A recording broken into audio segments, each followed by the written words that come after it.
Bigan, makinig ka.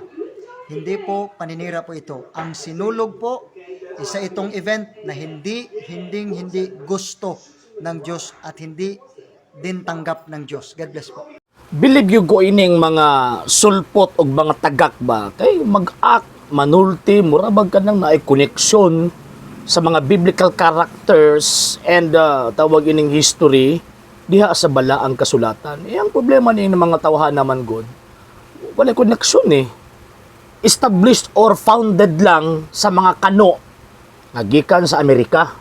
Kundi manggaling gikan sa Amerika sa ubang mga nasod, dili gikan sa gitawag og Israel. Karon, so pag sila niining maong gitawag og sinulog, actually, ang pag-celebrate manggod sa sinulog, celebration na pagmaya sa profession of faith nga diin ang mga Filipino na convert sa Christianity. Kung yung Christianity, mo na ang religion of tawag ining believers nga kung diin mituo kang Ginoong Jesucristo ug sa iyahang mga doktrina. Kay Christian is a person who believe the divinity and the doctrine of Christ. So, kung mayroon ka nga nasuko ang Ginoong Diyos sa pag-celebrate sa mga Katoliko sa sinulog o dili na katanggap-tanggap sa Panginoong Diyos, ang problema ana, ang bote ang tawag ining ipasabot, wala di ay o di day malipay ang imong Diyos nga ang Pilipinas na convert sa Kristyanismo.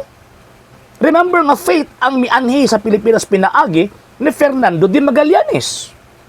Kunya, diri punta sa gitawag og balaang kasulatan. St. Matthew chapter 3 verse 16, ingon pa ang Ginoong Diyos. Kining akong pinanggang anak, nahimuot ako niya pag-ayo. So, ang Ginoong Diyos nahimuot ngadto sa iyang anak, pinangga man kayo ng iyang anak, di ba? St. John chapter 3 verse 16, mao na gisaulog sa panahon sinulog. Kay kanang imahin sa Santo Niño, kanang term or word nga Santo Niño, biblical term baya na, nga buti pasabot, balaan nga bata. Santo means balaan, Niño means bata.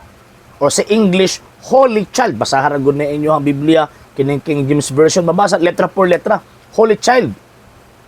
So karon, ang mahitabo, kumingon ka nga, gidili, o tawag ining wala dawata, hindi ka tanggap-tanggap ng Panginoong Diyos ang pagsa-celebrate ng sinulog. So, ibig sabihin ay yung Diyos na kinikilala mo ay hindi Diyos. Yun nakasulat sa banal na kasulatan. Kasi sa banal na kasulatan, katanggap-tanggap at talagang masaya or sa Bisaya panalipay.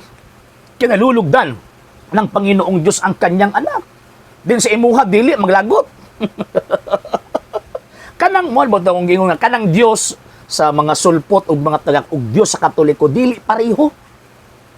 Okay, ang tawag ining ang i-celebrate nimo ang Santo Niño, i-celebrate nimo ang sinulog, pagpadayag sa kalipay sa mga Filipino nga gidawat ang pagtuong Kristyanismo niya mga suko mo, ang imong Dios di malipay ana.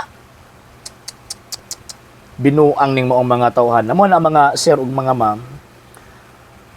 Daghan kayo nagpaila nga mga Kristiyano, daghan kayo nagpaila nga nagtuo sila sa Ginoong Dios, pero ang pagtuo ug ang ilang gibuhat dili haom sa pagtuong Kristyanismo o sa mga gibuhat sa mga Kristiyano.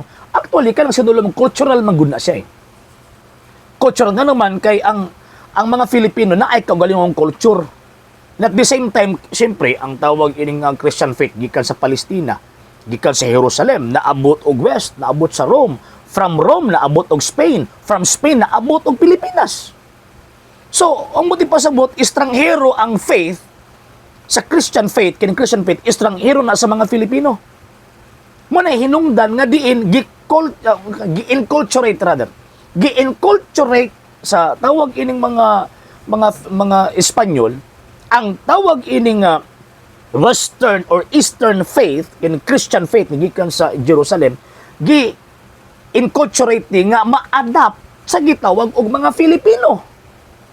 O bito nga pagkakita ni Fernando de Magallanes nga naigisayaw-sayaw nga itom nga anito ang Raha Juana nga asawa ni Raha Humabon. So unsa may gihimo, gilisan to niya. Garigaluhan niya itom nga ninyo. Actually puti magud na niya, tan-aw niya itoman ang gipinturahan ng itom.